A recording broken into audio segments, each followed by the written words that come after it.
295 perfume को launch करते हुए उसकी मशहूरी करते हुए मेरे मुंह से ला इल्मी के तौर पे जो गलत अल्फाज निकले हैं, मैं अल्लाह और उसके रसूल सल्लल्लाहु अलैहि वसल्लम की बारगाह में खड़ा होकर माफ़ी मांगता हूँ और तौबा करता हूँ।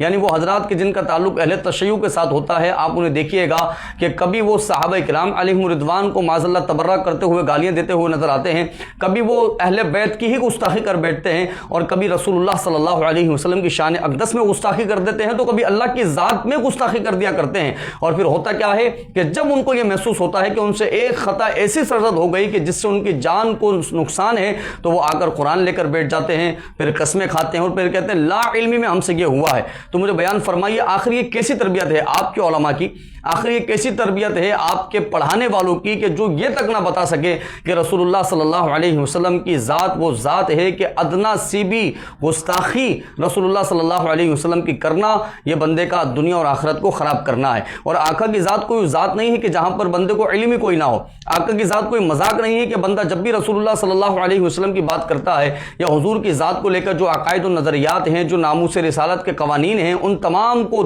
जानने के बाद, उन तमाम को पेश नज़र रखने के बाद ला इल्मी का जुमला कहकर तरह तरह की गुस्ताखी कर जाए, ला इल्मी का जुमला कहकर मजाक उड़ाए, माज़अल्लाह सुम्मा माज़अल्लाह, उस कानून नामूस रिसालत को, उस रसूलुल्लाह सल्लल्लाहु अलैहि वसल्लम की तहफ़्फ़ुज़ को कि जिसके बारे में सहाबा किराम अलैहिम रिदवान ने हमेशा अपने आप को जान और माल के ज़रिए कुर्बान किया है। और सिर्फ असहाब रसूल ने नहीं बल्कि अहले बैत अतहार ने भी, और सिर्फ अहले बैत ने नहीं बल्कि उम्मत के तमाम मुसलमानों ने इस कानून पर रसूलुल्लाह की नामूस की खातिर अपने जान और माल को कुर्बान किया है। इतनी बड़े कानून पर आपने ला इल्मी का जुमला कहकर अपने आप को बचाने की कोशिश की। तो मैं इस पर सवाल नहीं कर रहा कि तुम्हें सज़ा दी जाए या ना दी जाए, ये मेरा मौजू नहीं है। मेरा मौजू ये है कि ये गुस्ताखियाँ तुम ही लोगों से ज़्यादातर क्यों होती हैं। ये अवाम देखे इस बात को, ये लोग देखें इस बात को कि ये तरबियत का असर है, ये तुम्हारे उलमा का पढ़ाने की वजह है कि उन्होंने तुम्हारी तरबियत ही इस तरह से की है कि तुम्हें पता नहीं होता बाज़ मरतबा कि मैं रसूलुल्लाह के लिए क्या बोल रहा हूँ, मैं अल्लाह के लिए क्या बोल रहा हूँ, मैं असहाब रसूल के लिए क्या बोल रहा हूँ, मैं अहले बैत के लिए क्या बोल रहा हूँ।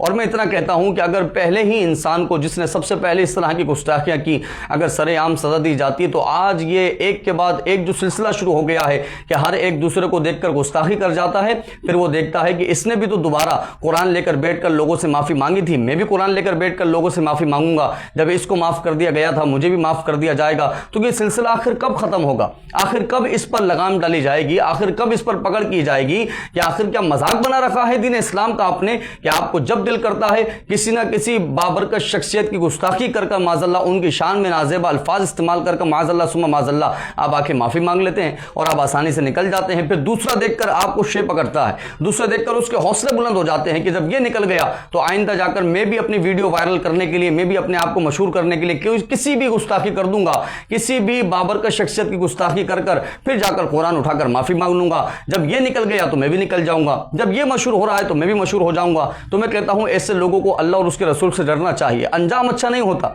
ना दुनिया में अच्छा होगा, ना कब्र में अच्छा होगा, ना आखिरत में अच्छा होगा। आपने अगर ये तमाम काम शुरू कर लिए कि हम गुस्ताखियां करते रहेंगे और फिर आवाम के आगे माफ़ी मांगते रहेंगे, कुरान उठाकर कस्में खाते रहेंगे और फिर बचते हुए निकल जाएंगे, तो अगर यहां बच भी गए तो कब्र के अंदर कोई बचाने वाला नहीं होगा, कब्र के अंदर कोई आपको अज़ाब कब्र से बचाने वाला नहीं होगा, हशर के मैदान में कोई बचाने वाला नहीं होगा, जहन्नम की वादी में गिरने से कोई बचाने वाला नहीं होगा। आज तो तुम समझ रहे हो कि हम यहाँ वहाँ सोर्सेज लगाकर, हम यहाँ वहाँ इदारों से बात कर कर निकल जाएंगे, हमें बचा लिया जाएगा, लेकिन कल क़ियामत के अंदर कौन बचाएगा कि जो रसूलुल्लाह का गुस्ताख हुजूर के सामने हो, असहाब रसूल का गुस्ताख असहाब के सामने हो, अहले बैत का गुस्ताख अहले बैत के सामने हो, वहाँ कौन फरियाद सुनने वाला है, वहाँ कौन बचाने वाला है। तो इसलिए मैं अर्ज़ करता हूँ उन तमाम लोगों से कि इनको लगाम दी जाए और इस पर बात की जाए कि आखिर ये इस पर क्या कलाम होगा कि हर दूसरा बंदा जो गुस्ताखी कर कर कुरान लेके बैठ जाता है और ये एक जुमला कहकर निकल जाता है कि मेरे से ला इल्मी में ये काम हुआ है, तो इस पर क्या काम होगा कि रसूलुल्लाह की ज़ात वो इतनी हल्की ज़ात है माज़अल्लाह सुम्मा माज़अल्लाह